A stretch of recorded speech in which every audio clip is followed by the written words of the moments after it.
না রাজনৈতিক অন্য ইকুয়েশন নেই। দেখুন, আমি খুব পরিষ্কার আছে, আমি যখন চাকরিতে ছিলাম খুব জুনিয়র লেভেলে, তখন থেকেই আমরা ললিত বাবুর নাম শুনেছি এবং উনি একটা টাওয়ারিং পার্সোনালিটি, যিনি সকলকেই, যারা অফিসার আছে যে আছে সকলকে খুব স্নেহ দিয়েছেন সব সময়। তো আজকে আমি তো একটা নতুন যাত্রার উপরে আছি, চাকরি থেকে অবসর নেওয়ার পরে ব্যারাকপুরের মধ্যে এনার মতো টাওয়ারিং পার্সোনালিটি কিন্তু খুব কম আছে। তো আমার তো এটা নৈতিক দায়িত্ব আছে কি আমি ওনার আশীর্বাদ নিতে আসি, আর ওনার আশীর্বাদ যেন আমি পাই। বাকি এটা নিয়ে ভোট নিয়ে এটা কোনো কিছু সম্পর্ক নেই, আমি ব্যক্তিগতভাবে ওনাকে খুব শ্রদ্ধা করি এবং ওনার আশীর্বাদ নেওয়ার জন্য আমি আসলাম। দেখো ভাই, আমি পাবলিকলি ওনাকে গার্জিয়ান মানি। আমি পাবলিকলি ওনার থেকে অনেক কিছু শিখেছি, এটাও মানে ওনার থেকে অনেক কিছু শিখে এগিয়েছি, এটাও মানে।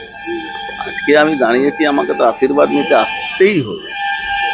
আমার তো বাবা মারা গেছেন অনেক দিন, তো উনি আছেন এই এলাকায়, দুজনকে সবাই জানে, এটা ওনাকে একটা আমার বাবা, আর ওনার উত্তরাধিকারী হিসাবে আমাকে লোক চিনে, তা আমি আসছি। রাজনীতি আলাদা জিনিস ভাই, রাজনীতির সঙ্গে কোনো সম্পর্ক নেই। তো তুমি যদি নিজের গার্জিয়ান কাছে যাও, সেখানে রাজনীতি তো হতে পারে না। না হতে পারে, নীতি আদর্শ নিয়ে তো কোনো ব্যাপার না, নীতি আদর্শ নিয়ে কোনো প্রশ্নই না।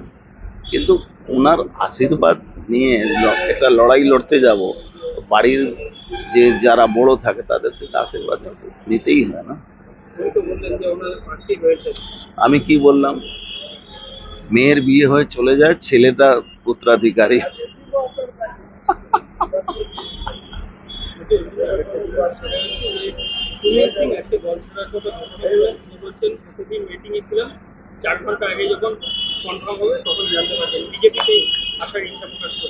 বিজেপিতে আসার ইচ্ছা প্রকাশ করলে, যদি করেন, নিশ্চয়ই আমরা তার উপরে বিচার করব। এখন পর্যন্ত নেই, দলটা ছাড়লেন তো এই মুহূর্তে, তারপর তো কথা হবে।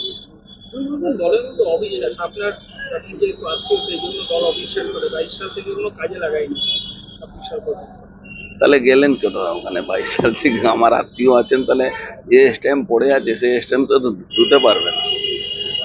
আজকে ব্যারেকপুরে একটা তো স্ট্যাম্প আছে কি ভাই, ও বরাবরই ওনাকে সেই সম্মানটা দেয়, তো স্ট্যাম্প তো আমি মুছাবার চেষ্টাও করি না। তো আমার তো স্ট্যাম্প ওনার লেগে আছে কি না, আশীর্বাদ নিতেও বরাবরই আসে, রাস্তায় দেখা হলে আশীর্বাদ নিই।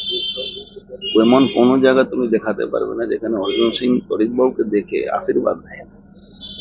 সে পলিটিক্যাল কোনো ম্যাটার না।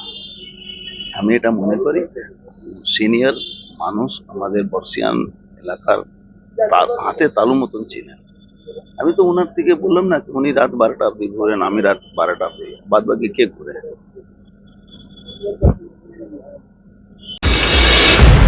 আমাদের হারিয়ে জেতার জন্য এটা কেউ করে? আমি পাগল নাকি?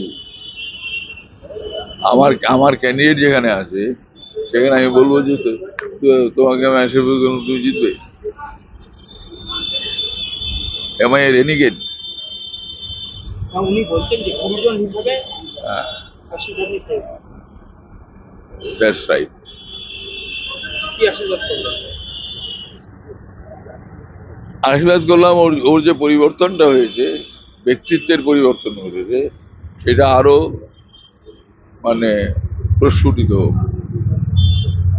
ওকে বলেছিলাম আমি আমার ভাইজির বিয়ের সময় যে পরের দিনই তাকে পুলিশ ডাকছে, তাই বললাম যখন ডাকার দরকার ছিল তখন কিন্তু ডাকা হয়নি, এখন তোমাকে রোজ ডাকতে হচ্ছে।